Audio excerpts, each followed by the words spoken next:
E aí, gente, tá se sentindo vilã, vilão, mocinho ou mocinha hoje? Olha a minha camiseta com todas as vilãs procuradas, vivas ou mortas, das novelas das 8, das 9. A gente gosta de um vilão, né?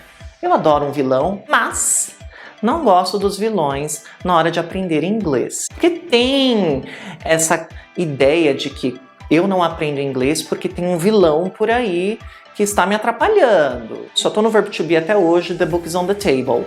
E também tem os mocinhos, que podem ser os vilões, hein? Mas antes, não se esqueça de se inscrever neste canal English with Wagner. Eu, Wagner, aqui, te dando dicas de como aprender inglês. E também trazendo respostas para perguntas que os alunos têm. Hoje vou falar sobre os vilões, os mocinhos, na hora de aprender inglês. Sempre tem uma Carminha aí, uma Nazaré Tedesco. Eu trabalhei como professor de inglês e trabalho, na verdade, há 10 anos. 4 destes anos foram na Nova Zelândia, um país onde se fala inglês como primeira língua. Trabalhei em escola de idiomas e pude observar quem são os vilões, quem são os mocinhos, nessa brincadeira aí que eu estou fazendo com vocês, para facilitar o seu aprendizado na hora de escolher aonde aprender. Trabalhei aqui no Brasil por 6 anos, fui aluno aqui no Brasil também, aprendi inglês aqui e vou falar para vocês baseado nas minhas experiências. Primeiro vilão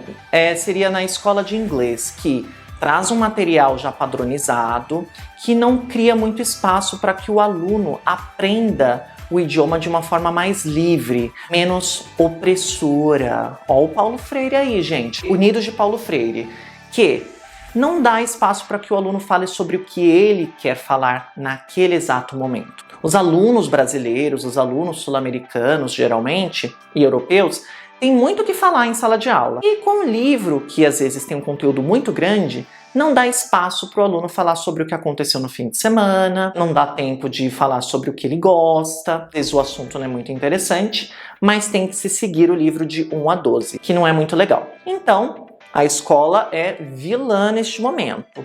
Agora, a escola pode ser uma mocinha se o material é nivelado, que facilita o aprendizado para quem nunca teve a experiência de aprender o idioma, facilita o aprendizado, é mais didático, o aluno se sente mais confortável em sala de aula. E agora, e o professor nativo? Vilão ou mocinho? Pode ser, né, gente, mocinho por ensinar as expressões idiomáticas, por ensinar gírias que os alunos tanto querem aprender, porque na vida real se usa muito delas e muitas vezes as escolas de inglês não ensinam. Eu já tive vários alunos falando que não aprendem inglês, ficaram 4 anos na escola, na rua não sabiam se comunicar. Então, aprendeu?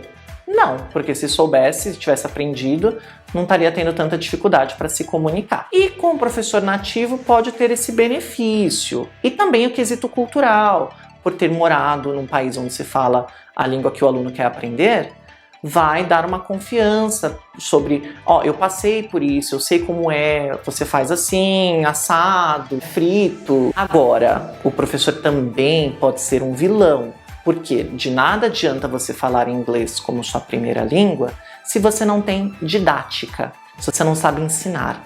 Mesma coisa que pegar uma pessoa que sabe muito sobre matemática, mas não sabe ensinar. Então, não é de muito uso, porque você não consegue passar o seu conhecimento.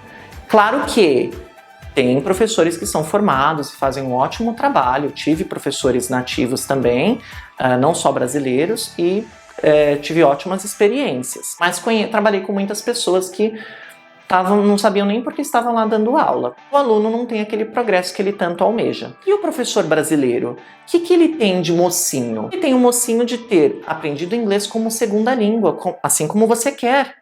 Porque aprender inglês como primeira língua é muito diferente de aprender inglês como segunda. Não são a mesma coisa, por mais que te falam isso. Baseado em pesquisa científica. Ó o Einstein aí, hein? Então, ele pode te passar as dicas, as estratégias, ele teve a experiência naquele sentido. Agora, ele pode ser o vilão se o nível de inglês desse professor ainda não está adequado para poder dar aula, às vezes tem que melhorar, às vezes esse professor não teve a experiência de viver num país onde se fala inglês como primeira língua, e passar informações que às vezes não são corretas.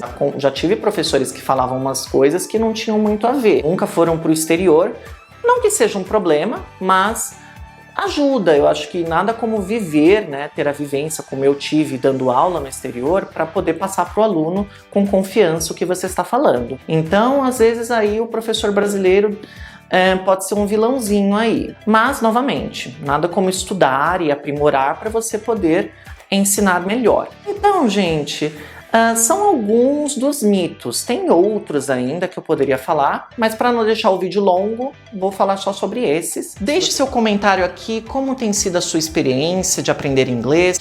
Deixe o seu like no vídeo. Se não gostou, deixe o seu like também, tem essa opção. E compartilhe esse vídeo com seus amigos. Redes sociais English with Wagner para tirar suas dúvidas. And see you later, alligators. Bye bye!